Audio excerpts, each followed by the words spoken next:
আসসালামু আলাইকুম রহমতুল্লাহ। আমি রিজা আক্তার আমাদের ইউটিউব চ্যানেল থেকে জানাচ্ছি আপনাদের সবাইকে স্বাগতম। আজকের ভিডিওতে আমি আলোচনা করব ভেষজ গুণাগুণে ভরপুর কিছু ঔষধি গাছগাছরা নিয়ে। সামান্য সর্দি কাশি, পেটের সমস্যা কিংবা ত্বকের যত্নে আমরা অনেকেই সঙ্গে সঙ্গে ফার্মেসির ওষুধের দিকে ছুটে যাই, কিন্তু আপনি কি জানেন আমাদের বাড়ির আশেপাশে এমনকি হাতের কাছেই এমন কিছু জাদুকারী গাছ রয়েছে যা হাজার হাজার বছর ধরে আয়ুর্বেদ শাস্ত্রে নানা জটিল রোগের মহা ঔষধ হিসেবে ব্যবহৃত হয়ে আসছে।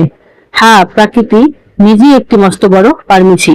আজকের ভিডিওতে আমরা জানাবো এমন 5টি সাধারণ ঔষধি গাছ সম্পর্কে যা আপনার এবং আপনার পরিবারের সবাইকে সুস্থতার সাথে আন্তরিকতা জানানোর জন্য জরুরি। চলুন শুরু করা যাক।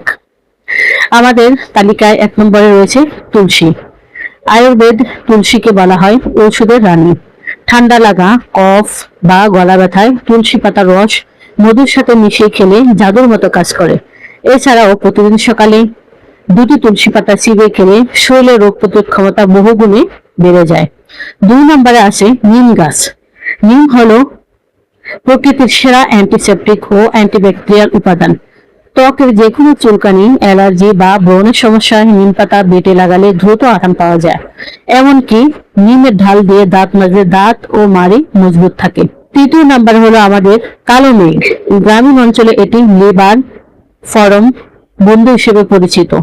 যাদের হজমের সমস্যা, লিভারের দুর্বলতা বা কৃমির সমস্যা রয়েছে তাদের জন্য কালো মেঘের পাতার রস অত্যন্ত উপকারী। এটি রক্ত পরিষ্কার করতে সাহায্য করে, যদিও এর স্বাদ কিছুটা তেতো।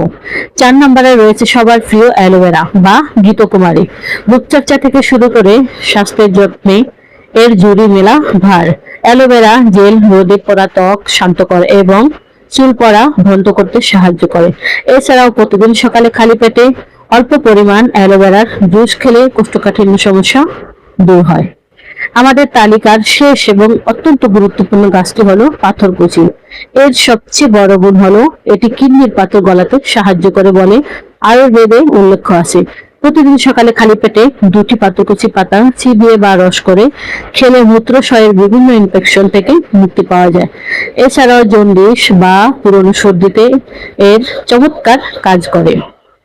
মনে রাখবেন, ভেষজ উপাদান বা আয়ুর্বেদ ওষুধ যেমন উপকারী তেমনি এর সঠিক নিয়ম ও পরিমাণ জানাটাও জরুরি। যে কোনো দীর্ঘমেয়াদী রোগের ক্ষেত্রে ঘরোয়া উপায়ে পাশাপাশি অবশ্যই একজন বিশেষজ্ঞ চিকিৎসকের পরামর্শ নেওয়া উচিত। প্রকৃতির এই চমৎকার উপহারগুলো নিয়ে আজকের ভিডিওটি আপনার কেমন লাগলো তা কমেন্ট করে আমাদের জানান। ভিডিওটি ভালো লাগলে লাইক দিন এবং আপনার প্রিয়জনদের সচেতন করতে শেয়ার করুন। আর হ্যাঁ, অবশ্যই আমাদের চ্যানেলটি সাবস্ক্রাইব করতে ভুলবেন না। আজ এ পর্যন্ত, সবাই ভালো থাকেন, সুস্থ থাকেন, প্রকৃতির কাছাকাছি থাকুন। আল্লাহ হাফেজ। আসসালামু আলাইকুম।